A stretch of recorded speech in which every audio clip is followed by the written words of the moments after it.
कोई और जगत एग्जिस्ट ही नहीं करता तुम्हारे मैं और मेरे के अलावा।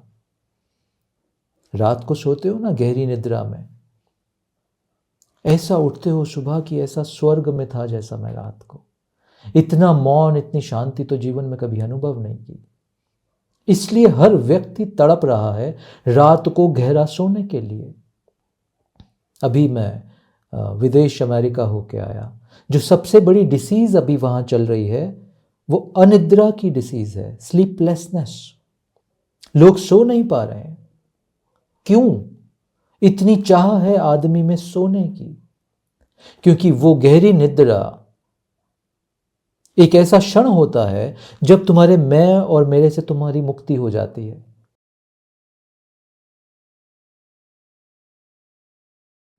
गुरुदेव, आज का पहला प्रश्न योग आनंद जी धर्मशाला से पूछ रहे हैं।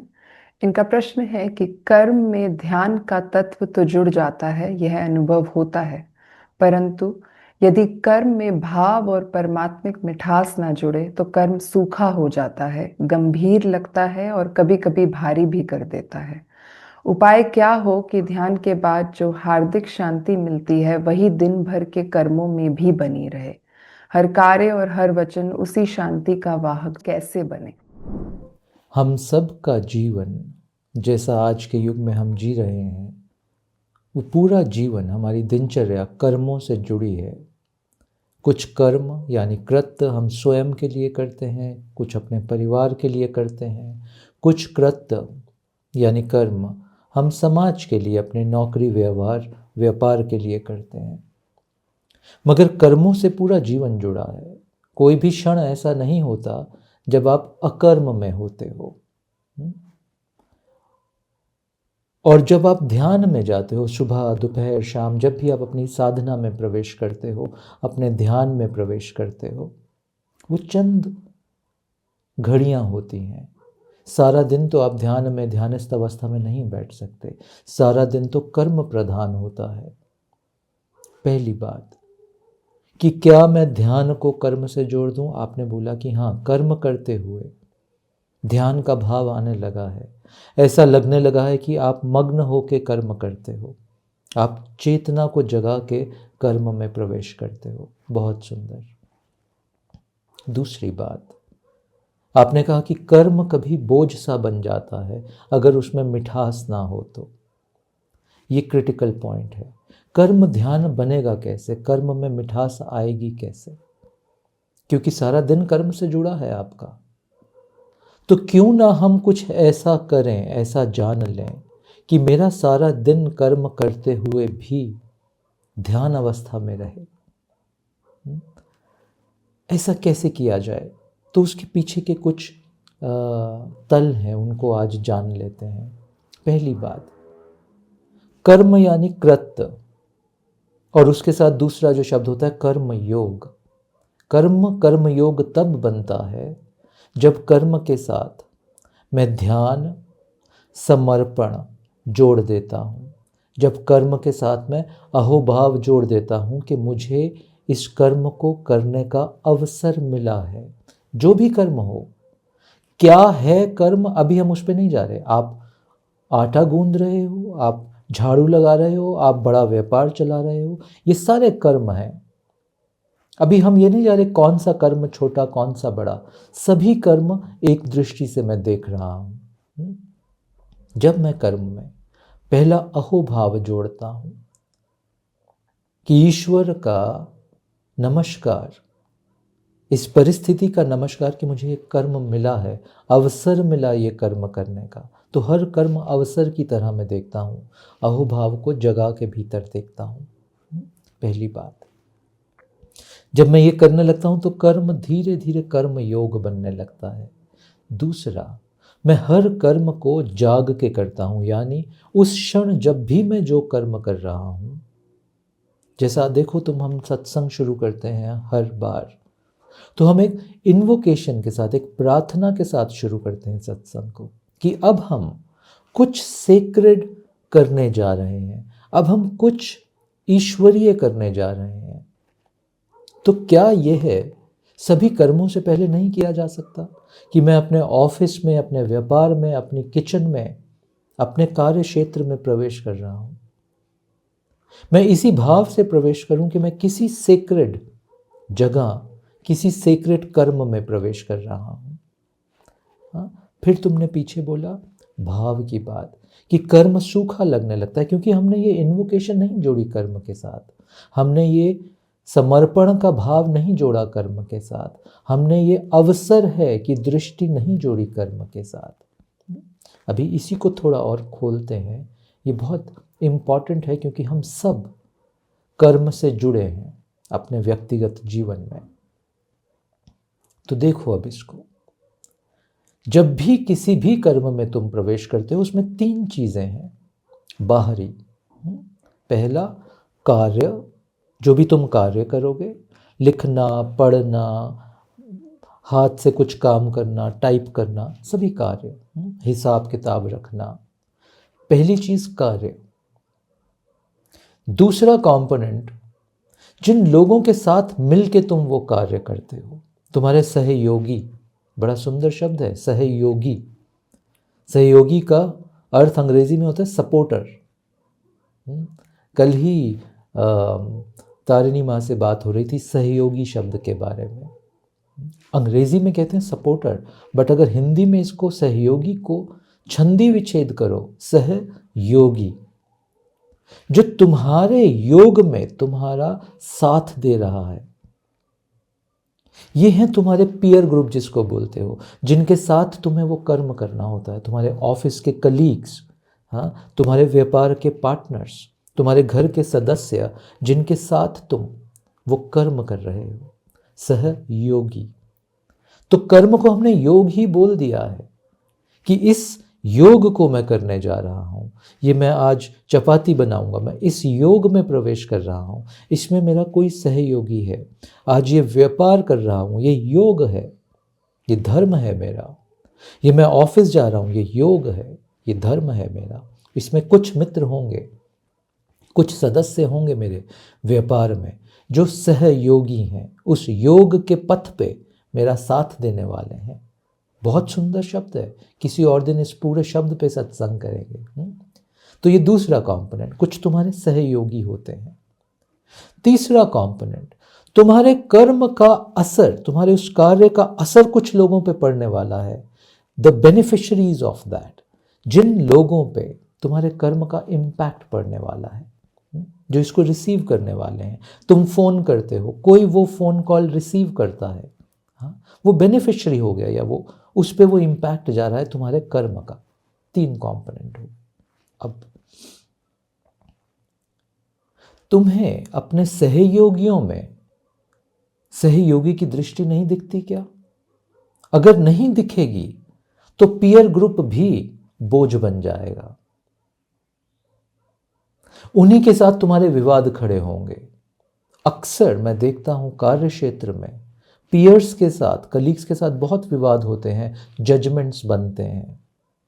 वो इसीलिए हो रहा है, और ये सबसे बड़ा कारण होता है कर्म को से दूर भागने का। उन लोगों के साथ जम नहीं रही होती है हमारी। ऑफिस के व्यापार के क्षेत्र में बहुत देखता हूं मैं ऐसा। कहाँ चूक हुई? दृष्टि। वो तुम्हारे सहयोगी हैं, किसी ना किसी तल पे वो अपना योगदान दे रहे हैं तुम्हारे कर्म पे। वो जो चाय देने आता है तुम्हारे ऑफिस में, किसी ना किसी तल पे वो चाय का जो कप देता है तुम्हें लाके, वो सहयोगी हो गया। वो तुम्हारे योग में तुम्हारी मदद कर रहा है। वो जो रिसेप्शन पे कोई बैठा है, वो तुम्हारे योग में मदद कर रहा है। वो उससे पहले ट्रैफिक की लाइट पे जो पुलिस ऑफिसर खड़ा है, जो ट्रैफिक मैनेज कर रहा है, वो तुम्हारे ही योग में अपना सहयोग दे रहा है, मदद कर रहा है। ये दृष्टि देखी कभी तुमने? जैसे ये दृष्टि देखने लगोगे तो इन सब के साथ जिन विवादों में तुम पड़ के उलझते हो, मूड खराब करते हो अपना, दिन खराब करते हो अपना, कि इस कलीग ने ऐसा बोल दिया, उस कलीग ने ये कर दिया, जजमेंट फॉर्म कर लेते हो, तुम इससे मुक्त होने लगोगे। हाँ, शायद उनकी दृष्टि ना हो सहयोगी की, वो उनका खेल है, तुम्हारी दृष्टि तो साफ रहे। एक बात। दूसरा, कर्म इटसेल्फ, जो कार्य जो तुम कर रहे हो, क्यों वो दृष्टि नहीं बनती है तुम्हारी कि it's a sacred opportunity given to you, एक सेक्रेड अवसर मिला है मुझे अपनी कैपेबिलिटी को इस्तेमाल करके ये कर्म इस जगत के लिए करने का। जो भी कर्म है वो इस जगत को, इस पृथ्वी को, इस देवी को, इस माँ को, आदिशक्ति को, ये मेरी भेंट है, ये जो मुझे अवसर मिला कर्म करने का। इस मानवता को मेरी भेंट है, मेरा मेरा मेरा सर्विस है इस मानवता को, जो भी कर्म मिला मुझे करने का। तो कर्म के प्रति मेरी दृष्टि चेंज होती है। तीसरा जो मैंने बोला, बेनिफिशियरी जो है उस कर्म का, एक तुमने लेटर यहां टाइप किया, एक शब्द यहां बोला, वो कहां तक जाएगा तुम्हें पता नहीं है उसका, बट कहीं जा रहा है वो। तुम्हारे हर शब्द की, तुम्हारी हर क्रिया और हर प्रतिक्रिया का इम्पैक्ट कहीं जा रहा है, ये याद रखना बात को। तुम रिस्पॉन्सिबल हो इस बात के। तुमने कोई क्रिया की, किसी क्रिया के प्रति तुमने कोई प्रतिक्रिया की, उसका बेनिफिशियरी, उसका इम्पैक्ट किसी व्यक्ति तक जा रहा है, सुखद या दुखद। तुम किसी का हृदय तोड़ सकते हो, तुम किसी का हृदय जोड़ सकते हो, अपने बात से, अपने लेखन से, अपने व्यवहार से। जो व्यवहार तुम करते हो, उस फोन पे जो तुम व्यवहार करोगे, उस ईमेल पे, उस मीटिंग में, उस किचन में, उस घर में, उस ऑफिस में जो तुम व्यवहार करोगे, उससे कई हृदय जुड़ भी सकते हैं, टूट भी सकते हैं। You are responsible. तुम कर्म क्षेत्र में प्रवेश किए, कुछ रिस्पॉन्सिबिलिटी है, ये धर्म है तुम्हारा। इसको सोते सोते नहीं निपटाया जा सकता। जब तुम इस दृष्टि को अपनाते हो तो ये जो कर्म बोझ सा लग रहा है या कभी सूखापन आ जाता है, ये तिरोहित होने लगेगा। अभी हमने 3 चीजों की बात की है, सिर्फ कर्म, जिन लोगों के साथ कर्म हो रहा है, और जो उस कर्म के बेनिफिशरीज हैं। अभी ये बाहरी चीजें हैं तीनों, अब भीतर प्रवेश करते हैं। कर्म करने वाला, तुम्हारे थ्रू ये कर्म उत्पन्न हो रहा है। ये मैंने हाथ मूव किया, ये कर्म किया मैंने, ये मेरे भीतर से निकल रहा है। मेरी दृष्टि स्वच्छ नहीं होगी तो ये मेरा कर्म स्वच्छ नहीं होगा। Are you understanding? अगर मैं भीतर से पवित्रता में वास नहीं कर रहा हूं तो मेरा कोई शब्द, मेरा कोई लेखन, मेरा कोई जेस्चर, मेरा लोगों के साथ मिलना जुलना पवित्र नहीं होगा। अगर मैं पवित्रता में वास नहीं कर रहा। इसी के लिए रिचुअल्स बनाए थे सुबह कि दफ्तर, ऑफिस, किचन में एंटर करने से पहले एक प्रार्थना कर लेना कि हे प्रभु, हे ईश्वर, फिर जाता हूं जगत में, फिर कुछ अपना देने जाता हूं जगत में, फिर कहीं अपना योगदान देने जाता हूं जगत में, इस किचन में, इवन रसोई में फिर जाता हूं अपना योगदान देना। मुझे भीतर से स्वच्छ रखना, पवित्र रखना, ताकि वही पवित्रता मेरी वाणी में, मेरे व्यवहार में, मेरी डीलिंग में आ सके। तो स्वयं को पवित्र रखना, सेक्रेड मानना ही तुमसे कर्म उत्पन्न होगा। तुम ड्रामा, नाटक नहीं कर पाओगे, तो स्वयं को पवित्र रखना। और अब तुम्हारे पीछे खड़ा है एक भाव, जो सोर्स है, जो ऊर्जा का सोर्स है, जहां से इस कर्म को उत्पन्न किया तुमने, वो सबसे पीछे खड़ा है तुम्हारे। उसको हम बोल रहे हैं भाव। तुमने प्रश्न में भी पूछा, भाव, शांति प्रेम का भाव कैसे बना रहे ताकि कर्म करते हुए भी आनंद रहे। ब्यूटीफुल, ध्यान से देखना इस बात को। अब कर्म करते हुए भी प्रसन्नता रहे, तो प्रधान क्या है जीवन में, कर्म या प्रसन्नता?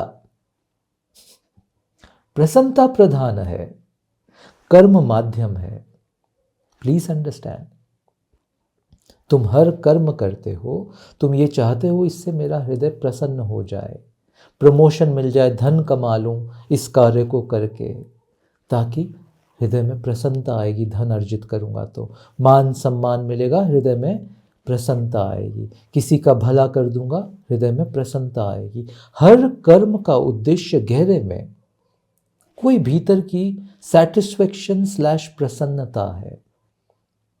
तो क्या प्रधान हुआ? कौन सा भाव प्रधान हुआ? बस इस कर्म को कर डालूं, छुटकारा पाऊं, या प्रसन्नता? तो उद्देश्य, जो बात पकड़ने वाली है, वह प्रसन्नता। कर्म माध्यम है। और अगर ये बात है, अगर ये फॉर्मूला तुम समझ पा रहे हो, तो तुम प्रसन्नता को कर्म के बाद नहीं रखोगे कि पूरा कर्म कर लेता हूं फिर उससे प्रसन्नता मिलेगी कि आज का दिन बहुत अच्छा कार्य किया ना। तो तुम चुनोगे प्रसन्नता को और उसको इन्फ्यूज करोगे कर्म में।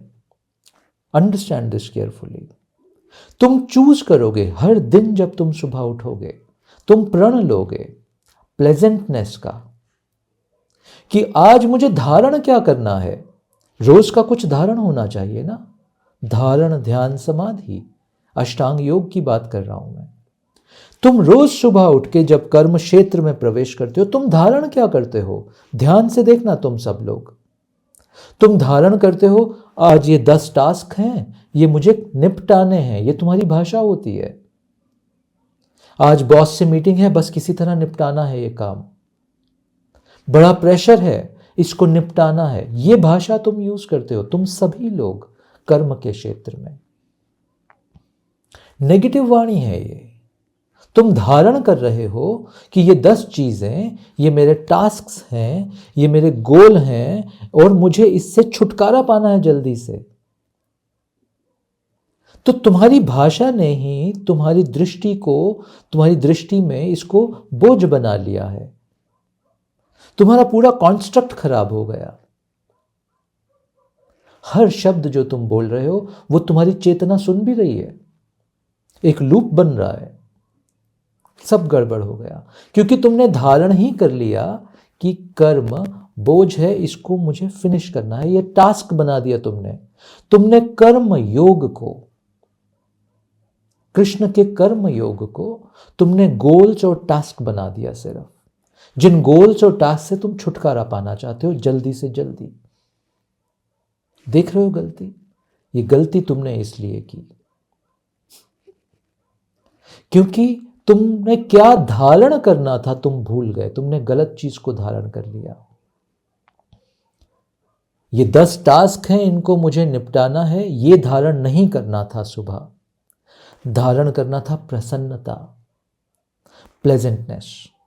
आज दफ्तर जाता हूं, कार्य क्षेत्र में प्रवेश करता हूं, धारण करता हूं प्रसन्नता। प्रसन्नता कर्म के प्रति, प्रसन्नता उन मित्रों के प्रति, सहयोगियों के प्रति जिनके साथ कर्म करूंगा, जो सहयोग देंगे इस कर्म का।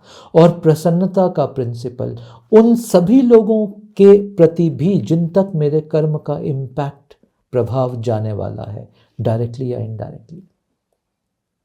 तो प्लेजेंटनेस को धारण करो ना। टास्क को क्यों धारण कर रहे हो? टास्क तो लिखे हैं डायरी में, वो तो एक एक करके कंप्लीट होंगे ही। धारण क्या करते हो? और मैं देखता हूं तुम सबके झंझट। तुम धारण करते हो वही विचार कि ये व्यक्ति हर बार मेरे काम में बाधा डालता है, ये व्यक्ति हर बार लास्ट मोमेंट पे कुछ लेके आ जाता है, ये व्यक्ति हर बार कुछ बदल देता है, ये बॉस कहीं एक जगह टिकता ही नहीं, आज ये बोलता है कल वो बोलता है, मैं कैसे काम करूं? ये तुम चीजें धारण कर लेते हो। जब तुम ये चीजें धारण करते हो तो यही तुम्हारे भीतर से निकलता है। ये कोई बॉस नहीं दे रहा है तुम्हें, ये कोई कलीग नहीं इंटरफेयर कर रहा है। ध्यान से देखो इस बात को। तुम्हारा मूड अपसेट, ये कर्म फीका बन जाना, इस कर्म में से उल्लास का गायब हो जाना, ये कर्म बोझ बन जाना, ये तुम्हारे कलीग्स नहीं कर रहे हैं, ये नेचर ऑफ वर्क नहीं कर रहा है, ये तुम्हारा धारण कर रहा है। क्यों? क्योंकि तुमसे ही तो उत्पन्न हो रहा है ये सब कुछ। जिस दिन तुम अपना धारण बदल लोगे और अपने धारण को एस्टैब्लिश कर लोगे कि आज का दिन प्रसन्नता, आज का दिन सहयोग, आज का दिन सेवा, प्रसन्न चित्त होके ही कार्य करूंगा, सहयोग दृष्टि बना के रखूंगा सभी के साथ जब कार्य कर रहा हूं, और ये मुझे बड़ी से बड़ी सेवा दी गई इस मोमेंट, इस जन्म में। अहोभाव है। जब ये धारण करके तुम कार्य क्षेत्र में प्रवेश करोगे, फिर से दोहराता हूं, वो कार्य क्षेत्र तुम्हारा दफ्तर हो, तुम्हारी दुकान हो, तुम्हारा व्यापार हो, तुम्हारा घर हो, तुम्हारी रसोई हो, कुछ भी हो वो कार्य क्षेत्र, धारण यही रहे। और जब इसको धारण करके चलोगे ना योगानंद, तो देखना प्रसन्नता कार्य के अंत में नहीं खड़ी होगी। उपहार कृत्य के बाद नहीं मिलेगा, कृत्य ही उपहार हो जाएगा, क्योंकि तुमने धारण सही कर लिया। सूत्र दे रहा हूं तुम सभी को। जीवन में सबसे बड़ी जो हम गलती करते हैं, हमें पता ही नहीं धारण क्या करना है हर परिस्थिति में। और क्योंकि पता नहीं, तो मन जो कि नेगेटिविटी से भरा हुआ है आज के युग में हमारा, इतनी धारणाएं बना ली हैं हमने गलत धारण चीजें करके, तो उन धारणाओं में से तुम्हारा मन कुछ भी उल्टा सीधा पकड़ के एक परिभाषा क्रिएट कर देता है, और ये परिभाषा तुम्हारा धारण बन जाती है, और कर्म बोझ लगता है या सूखा हो जाता है। सही दृष्टि को धारण करो, इस पवित्रता को, इस सेक्रेडनेस को, इस उपहार को धारण करो, इस प्रसन्नता के नियम को धारण करो, और फिर कर्म में प्रवेश करो। सारी दृष्टि बदल जाएगी, सारी सृष्टि बदल जाएगी। कुछ छोटे से बस ये नियम है। इन चीज़ों को, इन बातों को जो आज मैंने कही हैं, इनको ज़रूर फिर से सुनना तुम। एक एक शब्द को ध्यान से पकड़ना। मैंने बहुत सारे सूत्र दिए हैं आज तुम्हें, इनको पिरो लोगे अपनी दिनचर्या में, रिचुअल्स बना लेना इसको।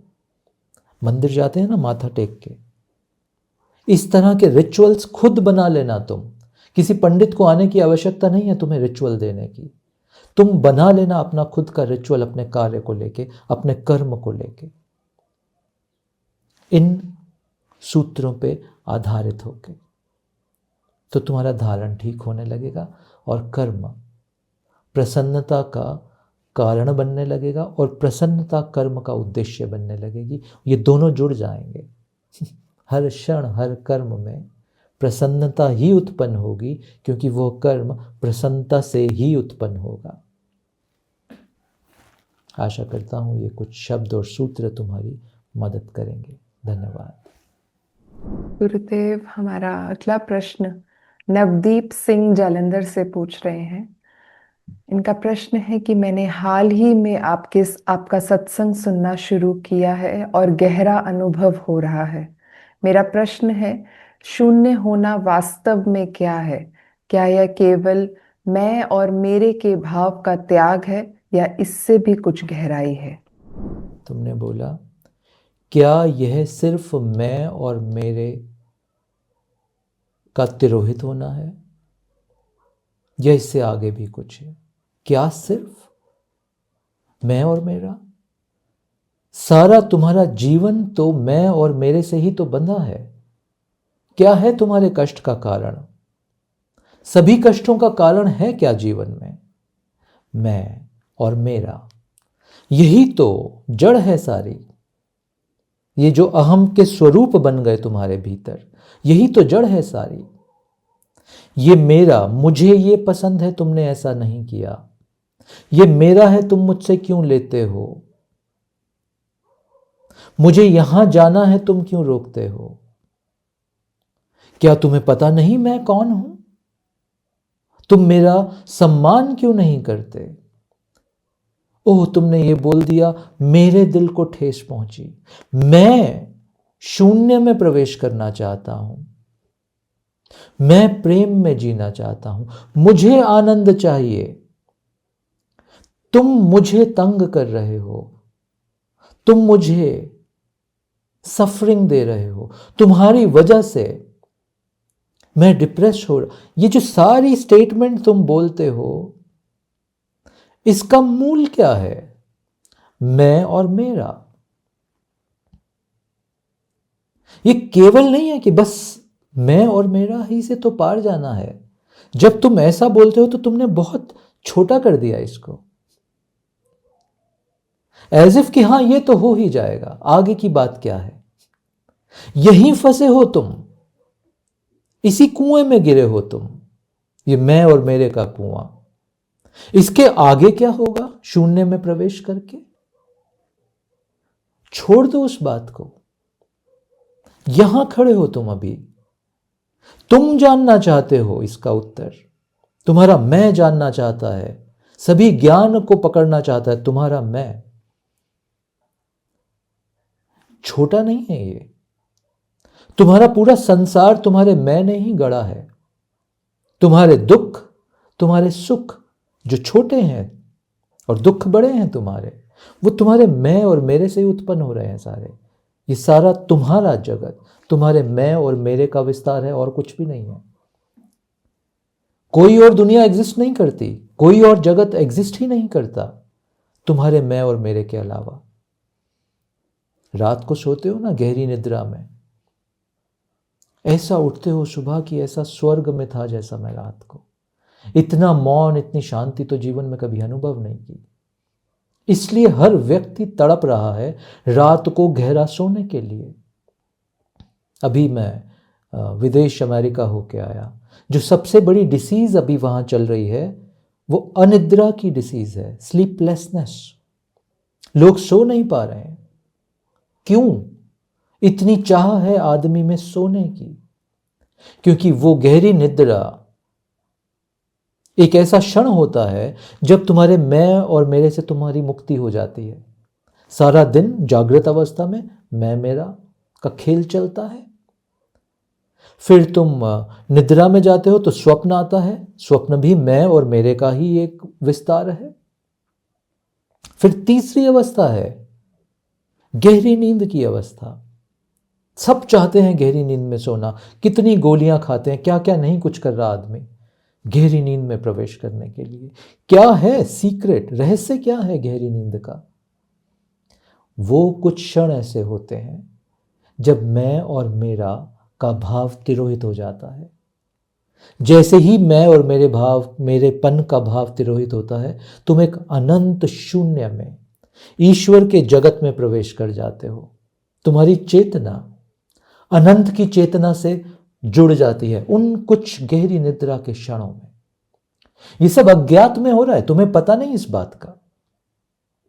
और उन क्षणों में कोई ऊर्जा तुम्हारे में प्रवेश करती है। सुबह उठते हो तुम बहुत ऊर्जावान महसूस करते हो, क्योंकि सोर्स से मिले तुम उस समय, अपने मौन के सोर्स से, मैं और मेरे की मुक्ति से मिले तुम उन क्षणों में। तो मैं और मेरे से मुक्ति ही सारी साधना का उद्देश्य है, क्योंकि वही बंधन है और कोई बंधन नहीं इस पृथ्वी पे। तुम्हें किसी ने नहीं बांधा हुआ। जिसको तुम कर्म बोलते हो ना, कि पुराने जन्म के कर्म हैं, भोगने पड़ेंगे, और बड़ी परिभाषाएं हैं कर्मों की, प्रारब्ध है, संचित है, आगामी है, उसमें नहीं जाते अभी। ये कर्म भी तब तक जिंदा हैं, तब तक खड़े हैं तुम्हें पकड़ के, जब तक मैं खड़ा है। जिस दिन तुम्हारा मैं तिरोहित होता है, उस दिन ये जो कर्मों की पोटली बांध के तुम अपने कंधे पे इसका बोझ लेके चल रहे हो, पिछले जन्मों के कर्मों का, इस जन्म के पीछे के कर्मों का जो तुम बोझ गठरी में बांध के चल रहे हो ना, ये कौन चल रहा है इन कर्मों का बोझ लेके? तुम्हारा मैं। ये संचित कर्म, ये आगामी कर्म, ये प्रारब्ध कर्म, कौन ढो रहा है इन कर्मों का बोझ? तुम्हारा मैं। जैसे ही ये मैं तिरोहित हुआ, डिसॉल्व हुआ, डिसअपियर हुआ, ये जो भी कैरी कर रहा था ये मैं अपने कंधों पे, ये सब तिरोहित हो जाता है। कोई कर्म किसी संत को बांधता नहीं। सुनी तुमने ये बात? किसी संत को, किसी गुरु को कोई कर्म बांधता नहीं है, क्योंकि मैं विलीन हो चुका है। जो वाकई ही हम सत्पुरुषों की बात कर रहे हैं, सत व्यक्तियों की बात कर रहे हैं, बुद्धों की बात कर रहे हैं। कोई कर्म आगामी प्रारब्ध कुछ नहीं बांधता उनको, क्योंकि बांधने वाला ही गया। जो कर्म बांध सकता था जिस मैं को, वो मैं ही चला गया। ये उपलब्धि है। तुमने पूछा इसके आगे भी कुछ और है? अनंत यात्रा है इस जीवन की, बट उस अनंत यात्रा में तुम तभी प्रवेश कर पाओगे जब मैं और मेरे से तुम्हारी मुक्ति होगी। तुम जानना चाहते हो मैं और मेरे की मुक्ति के बाद, शून्य अवस्था के बाद क्या है? मत करो ये प्रयास। बौद्धिक है ये, बुद्धि का है ये। बुद्धि हर सब्जेक्ट को जानना चाहती है, जीना नहीं चाहती बुद्धि। बुद्धि सिर्फ जानना चाहती है सत्य को, जीना नहीं चाहती सत्य को। समझो इस सूत्र को। और अध्यात्म का या जीवन का नियम क्या है? जीना। इस ज्ञान को, इस सत्य को जी लेना। तो क्या हो तुम्हारा फोकस इस समय? बस एकमात्र हो कि इस मैं और मेरे की अधीनता से मुझे मुक्त होना है। That's it. अगर जीवन की सारी ऊर्जा तुमने इस विषय पे लगाई और सारे विषयों से अपनी ऊर्जा हटा ली, सारे विषयों से मतलब ये जो हर चीज हम जानना चाहते हैं, हाँ, हर रहस्य को हम जानना चाहते हैं, हाँ, वो कुछ मित्रों के साथ पॉडकास्ट चैनल है, मैं पॉडकास्ट करता हूं उनके साथ, तो ऑफ द कैमरा बोलते हैं, गुरुदेव आजकल लोग ना बहुत रहस्यमयी बातें जानने में बड़े उत्सुक हैं, कुछ ऐसा बताइए कि उनकी आंखें एकदम ऐसी हो जाएं। रियली ये करना चाहते हो तुम कथाएं सुनना चाहते हो कि 2030 में पृथ्वी कैसे नष्ट होगी? कथाएं हैं सब ये। 2035 में क्या होगा, कौन सी महाप्रलय आने वाली है, ये विषय देख रहे हैं हम यूट्यूब पे बैठ के। बुद्धि देखो जरा आदमी की, इस क्षण में उसकी क्या गति हो रही है उसको कुछ पता नहीं उसका।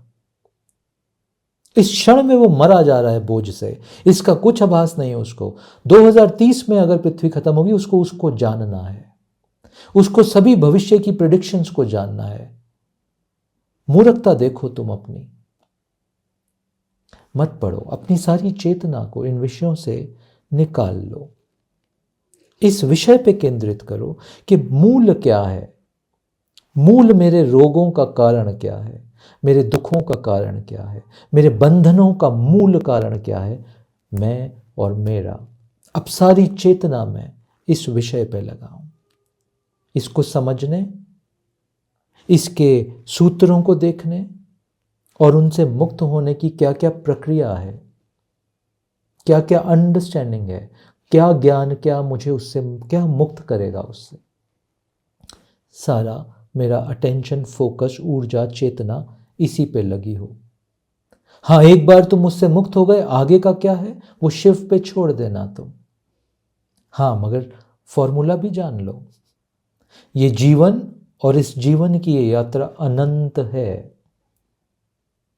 मैं के बाद भी यात्रा है, अनंत है।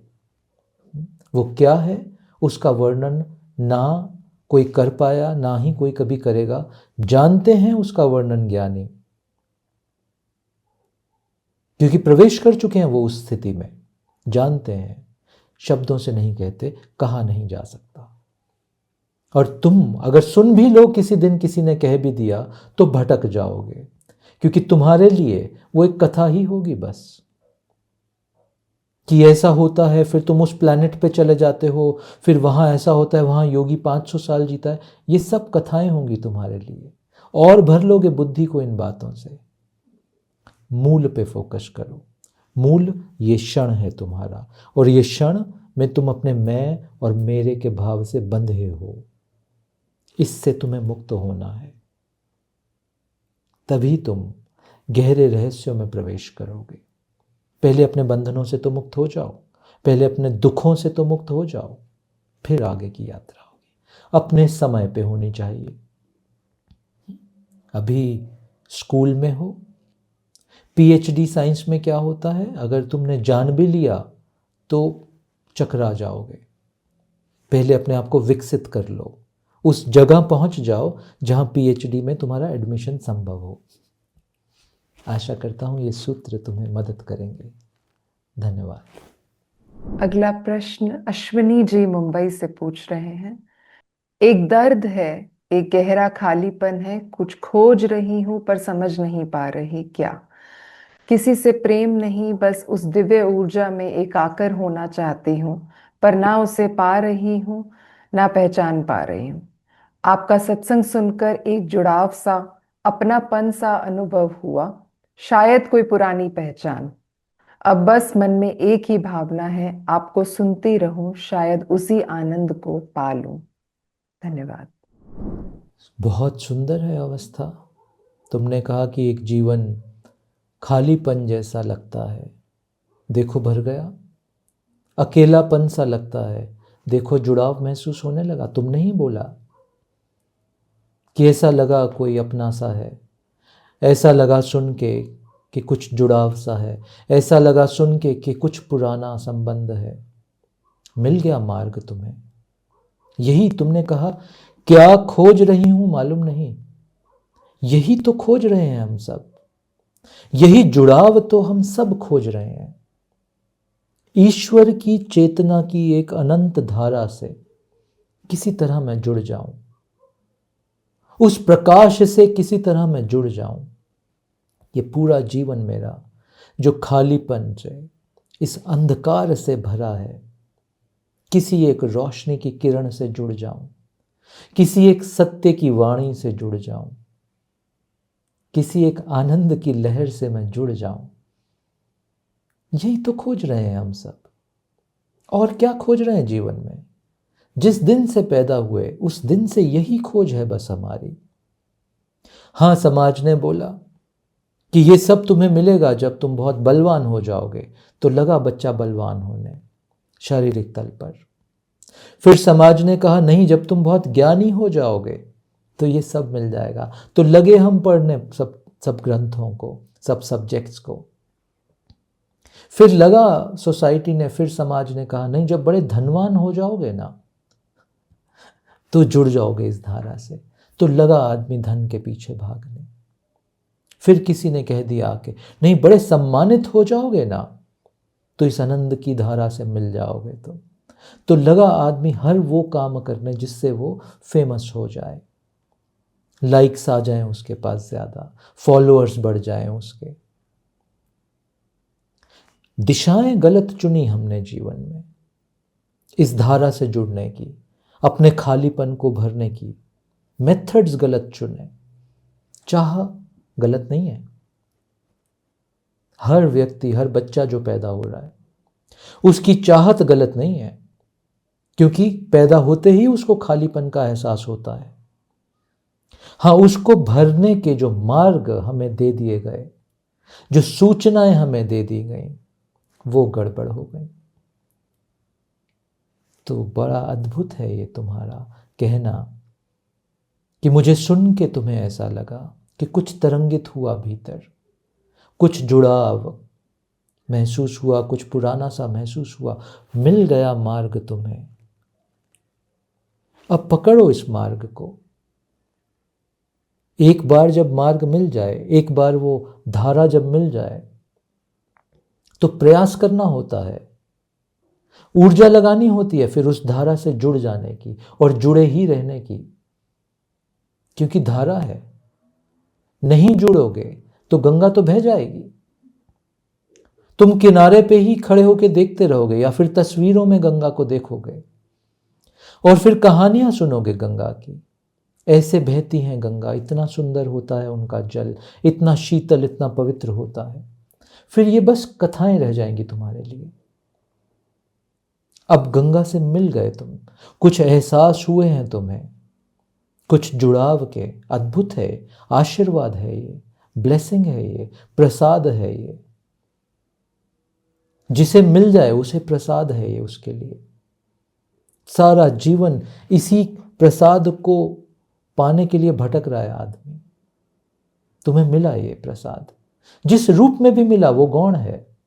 तुम्हें मेरी वाणी से मिला, तुम्हें मेरे साथ हो के मिला, तुम्हें मेरे को देख के मिला, तुम्हें मेरी प्रेजेंस में मिला, जैसे भी मिला। तुम्हें किसी और गुरु के साथ ऐसा अनुभव हुआ, कोई फर्क नहीं पड़ता। फर्क पड़ता है कि तुम्हें धारा का स्वाद मिला, तुम्हें कुछ खोया हुआ याद आने लगा, वो धारा तुम्हें पुकारने लगी, तुम उस धारा के समीप जाने लगे। अब प्रयास, आमतौर पर मैं बोलता हूं कि प्रयास से प्रसाद मिलता है, बट इस जीवन के नियम बड़े अद्भुत हैं। यहां उल्टा भी चलता है। तुम्हें प्रसाद मिल गया सुनने मात्र से, अब तुम्हें प्रयास करना होगा। ये दोनों साथ चलते हैं। किसी का प्रसाद प्रयास के बाद आता है, किसी का प्रयास प्रसाद के बाद होता है। अब तुम्हें प्रसाद मिला है, जिस रूप में भी मिला, अब प्रयास करना होगा इस धारा से और जुड़ जाने का, इस धारा को ही अपने जीवन की धारा बना लेने का, इस धारा को अपने भीतर प्रवेश कर देने का, जीवन के इस उद्देश्य को जो सदियों से, जो जन्मों से हम खोज रहे थे। दर्शन हुए तुम्हें उसके, जिस अकेलेपन, जिस खालीपन से जूझ रहे थे हम जन्मों से, उसे भरने का तुम्हें एक सिग्नल मिला है, एक दृष्टि मिली है, एक अनुभव मिला है। अब छोड़ना मत इसको, अब इस धारा से जुड़ते चलो। प्रयास चाहिए होता है, वो जो भी प्रयास हो उसको तुम डिसाइड करना। मगर अब जब प्रयास करोगे तो ये धारा तुम्हें अपने भीतर बसा लेगी। गंगा में जाके जब तुम स्नान करते हो ना, कभी देखना जाके गंगा में, मेरी बहुत प्रिय शब्द बहुत छोटा है, कुछ मेरा बड़ा गहरा संबंध है माँ गंगा से। किसी दिन बात करेंगे इस बारे में। कुछ समय पहले की बात है, ऐसे ही कुछ सर्दी के दिन थे, शायद पिछले साल का उत्तरायण रहा होगा, मैं भूल गया वो क्या समय था, मगर हाँ सर्दी का ही समय था। तो हम माँ गंगा के पास गए ऋषिकेश में, और मैंने सबको देखा, क्योंकि बाहर भी ठंड, समय भी सर्दी का, तो लोग एकदम डुबकी लगाते गंगा माँ में और एकदम से बाहर आते, क्योंकि सर्दी बहुत थी। ऐसे ही लगाते हैं हम सब डुबकियां, इसीलिए इसको डुबकियां बोला जाता है। मुझे लगा नहीं, ये कुछ ठीक नहीं है, ये तो डुबकी हुई। माँ गंगा में तो समाना होता है।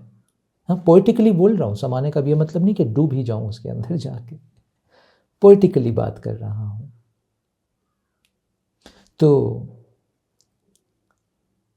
छुआ माँ गंगा को, लिया आशीर्वाद उनसे, बोला धन्यवाद उनको माँ कि आपने बुलाया इस समय मुझे यहाँ, दर्शन दिए अपने, अब समा लो मुझे अपने भीतर।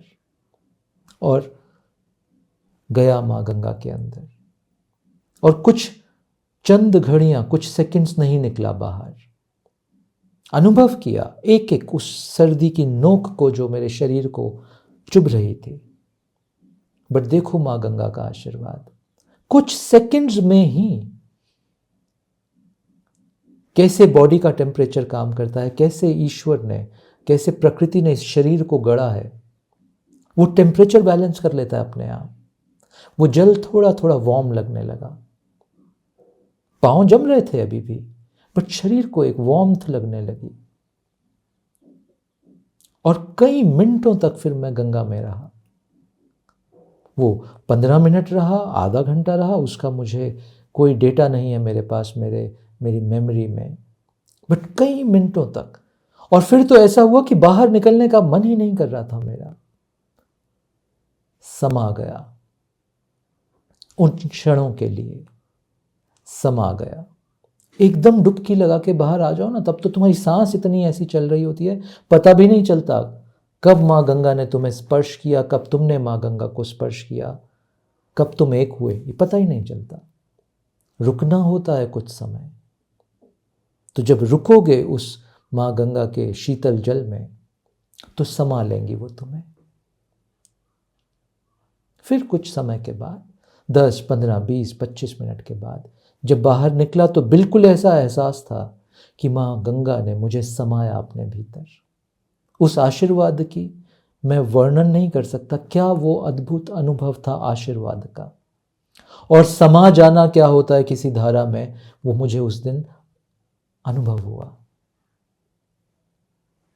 तो आशीर्वाद मिला है तुम्हें, प्रसाद मिला है तुम्हें, अब प्रयास करो इस धारा में और जुड़ जाने का, समा जाने का। तो कोई खालीपन जीवन में कभी रहेगा नहीं, कोई खालीपन कभी अनुभव भी नहीं होगा, सब तिरोहित हो जाएगा। भरे जाओगे तुम उसी ईश्वर ज्ञान से, उसी ईश्वरीय सत्य से, उसी ईश्वरीय प्रेम से, उसी ईश्वरीय आनंद से भरे जाओगे तुम। ईश्वर बस ऐसा समझ लो कि वो वेट कर रहे हैं कि कब तुम थोड़ा सा खुलो और मैं पूर्णता तुम्हें भर दूं, है ना। बट यहाँ से भरा जाता है और यहीं खोपड़ी है तुम्हारा मस्तिष्क है जो रोक देता है इन चीज़ों को, किंतु परंतु में आके। तो कैसे प्रवेश करे तुम्हारे सहस्त्रार से ईश्वर तुम्हारे भीतर गहरी बात बोल गया। दोबारा इसके ऊपर श्रवण करना और मनन करना, कुछ शायद रहस्य तुम्हें समझ में आएंगे। धन्यवाद।